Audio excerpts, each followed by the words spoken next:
Yes, everybody. Question number 23rd, double star category question. Utmost important. समझिएगा.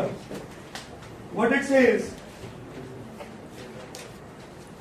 If the first and nth term of a GP are A and B, उसने पहले ही conclude कर दिया कि ये GP है और इसकी पहली टर्म जो है A1 को हमने A कह दिया और nth टर्म क्या होती है बेटा? AN, उसको क्या बोल दिया?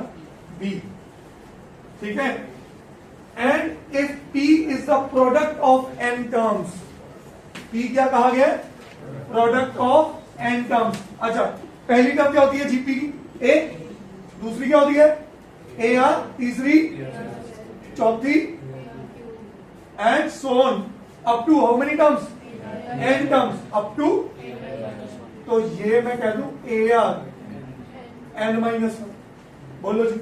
इनका सम नहीं बोला अभी तक. जितने क्वेश्चन कर रहे थे वो सम रिलेटेड थे, पर ये क्या बोल रहे हैं? प्रोडक्ट. ये क्या बोल रहे हैं? प्रोडक्ट. अब नोटिस करो, AN का मतलब क्या है? AR n-1. ये किसके बराबर है बेटा? B के बराबर. अब वो क्या कह रहा है? Prove that. टू प्रूव में क्या है?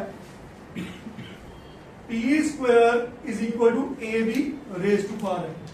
बहुत अच्छा क्वेश्चन है और बहुत इजी क्वेश्चन है. मेरी बात ध्यान से सुनना. इस पूरी जीपी में कितनी टर्म्स है? n terms. हाँ, क्वेश्चन रवीन आपके लिए. A plus A plus A plus A n times add हो तो क्या बनता है? n. A है बेटा, n A बनेगा. वो 1 1 1 n टाइम्स ऐड होकर n बनता है, क्योंकि 1 इंटू n n बनता है. यहां क्या बनेगा? AN. बट यहां A n टाइम्स मल्टीप्लाई हो रहा है. Very good. तो क्या बनेगा? तो P बन गया A raise to power n. सही है?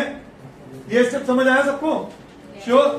अब इधर देखो, R की पावर 1, R की पावर 2, R की पावर 3 अप टू R की पावर. तो बेस सेम, पावर्स गॉट.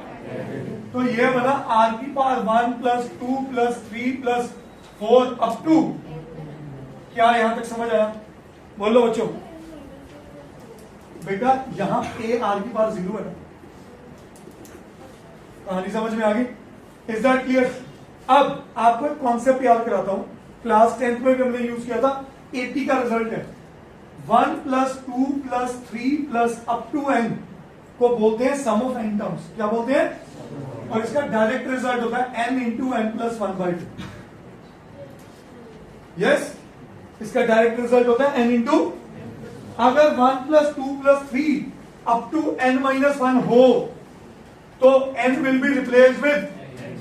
तो मेरा P बना A की पावर n, R की पावर n की जगह n-1, n की जगह n-1 अपॉन 2. सब एग्री करते हो? तो ये 1 और 1 कैंसल.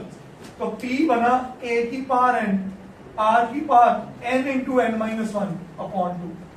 ये बात ओके. अब मुझे प्रूफ क्या करना है? P square is equal to AB की पावर. तो मैं यहां पे स्क्वायरिंग बोथ साइड्स कर दूं.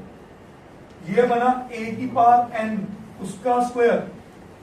ये बना R की power n into n-1 upon 2 उसका स्क्वायर.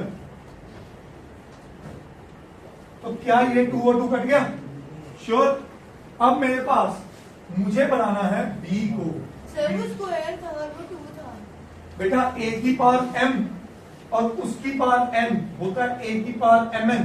तो ये इस पावर के साथ मल्टीप्लाई हो जाएगा. लॉज ऑफ एक्सपोनेंट्स में A की पावर m और उसकी पावर अगर n हो तो A की पावर mn होता है. तो this will be multiplied with this 2. तो ये 2 ऊपर, ये 2 डिनोमिनेटर में कैंसिल हो.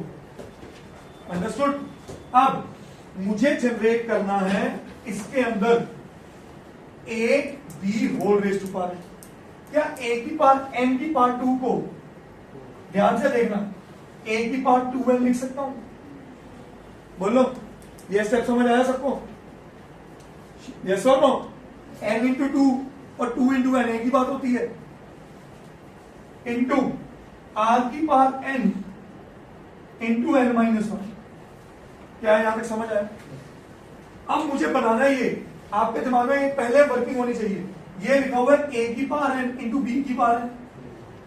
इसका मतलब a की पावर n मुझे अलग चाहिए था, और b क्या है मेरा a r n minus one उसकी पावर n। यस और नो?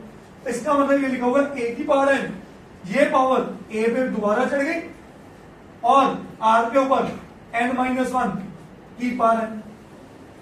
पावर्स आपस में क्या होती है? तो मैं लिख सकता था a की पावर n इंटू a की पावर n r की power n into n minus one.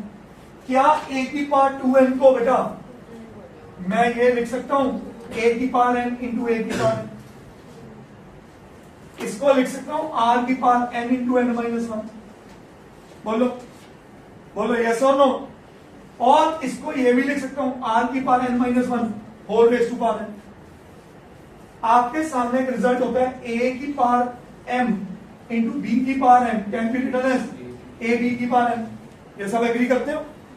Exponents की बात कर रहा हूं।